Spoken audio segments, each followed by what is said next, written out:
Okay, let's start with any thread. It shouldn't be so thick. So now I'm using the extreme. It's brown, it's thin, and it's nice for this fly. This is one of my favorite flies.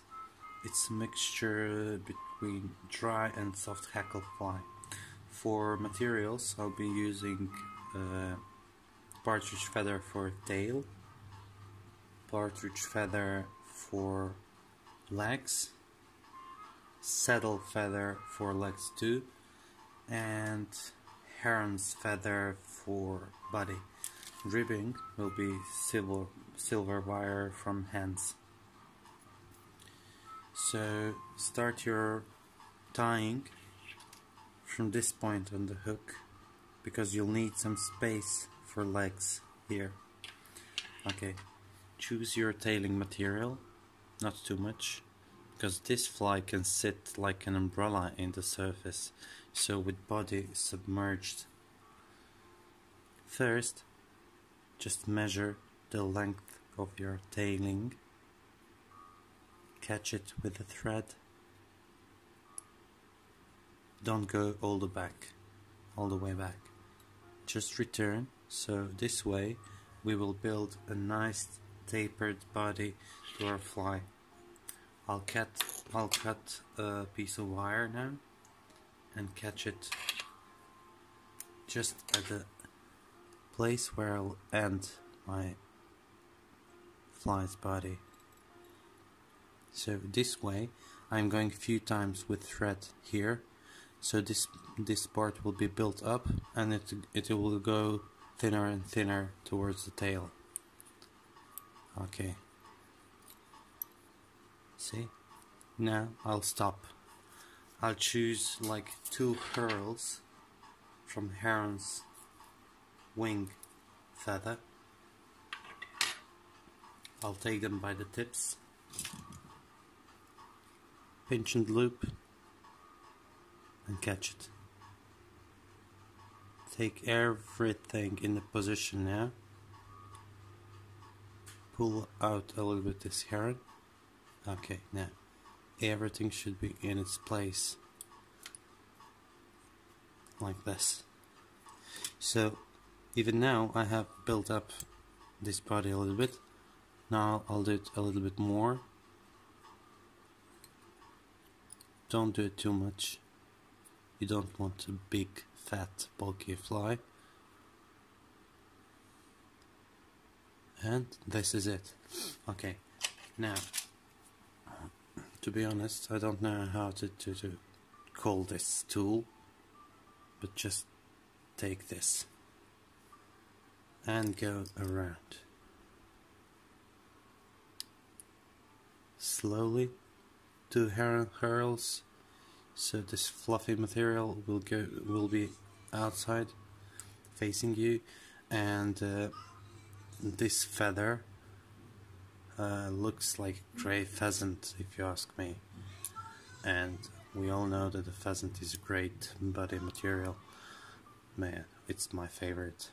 Okay, so I'm doing this counterclockwise, and I'll do the ribbing just in the opposite direction, so it will reinforce my fly a little bit more. And that's like whenever I put some fragile material on my fly, I prefer to do it like this. And I locked this part. See, this is going backwards now because I locked it with my thread. And I made a small tiny taper here. It will help me later to put my feather there.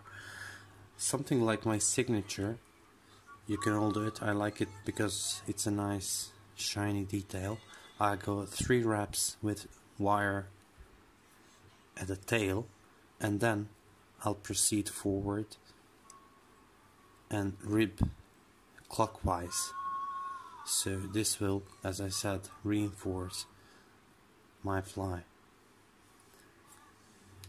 Take few turns with moderate tension like this, and then apply more tension. Hold your bobbin and your wire like this. Snip it off. Okay, now I'll take my gray, blue dunner, I think it's the color, feather, and just attach it here. Okay, so go nice firm wraps. Notice that you have nice tapered body here. As I said, it will help you build up, like wind this feather around. Now break, it's not like real breaking, but break a feather like this. So see, now it's by 90 degrees compared to this body of the fly. So when you wind it around, it will sit nicely. So this is 2, 3 wraps, or even 4 sometimes. It depends what you like. Now go back with your thread now and lock the feather. I do it only with 2 turns. It's enough, more than enough. Pull back all the fibers and 2 tight turns again. Now everything is set, everything is secured. Now this doesn't look much good now, but when I add partridge feather, it will be much better.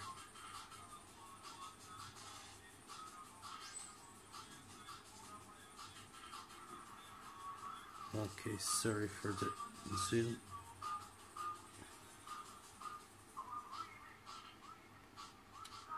Okay, now I will add my partridge feather. 1, 2, 3, 4, even 5 turns, and go 1 turn behind it. I like to reinforce my fly as much as I can, because I like durable flies that catch fish. I don't want to change my fly after every fish, so I like to make durable flies. Just take a couple of turns, pull your hackles like backwards a little bit. Now go through the feather with your thread, reinforce it, make it firm, make it durable. Yeah, and here a little bit more. That's it. Now go in front of it a little bit. Okay, and cut it. See? It's off. I like doing it like this.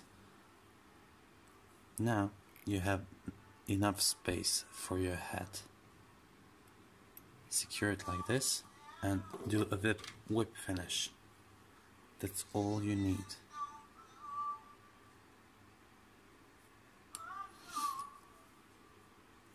Okay, I like to do 2 whip finish knots. I don't varnish my knot ever, unless I'm making streamers and I'm catching some toothy creatures, something that can just snip my knot off. I don't want to do it. So this is it, like half spider, half dry fly. You can drown it, so you can fish it as a wet, or you can just fish it as a dry. If you're going to drown it, don't put any floatants on it. If you're going to fish it as a dry, you can put some floatant on the tail and on the tips, so it can roll.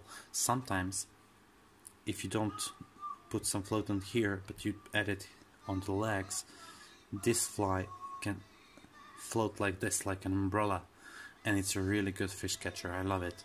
I do this fly as a pheasant tail option, and it's also great. And I will show you now my pheasant tail. So just okay.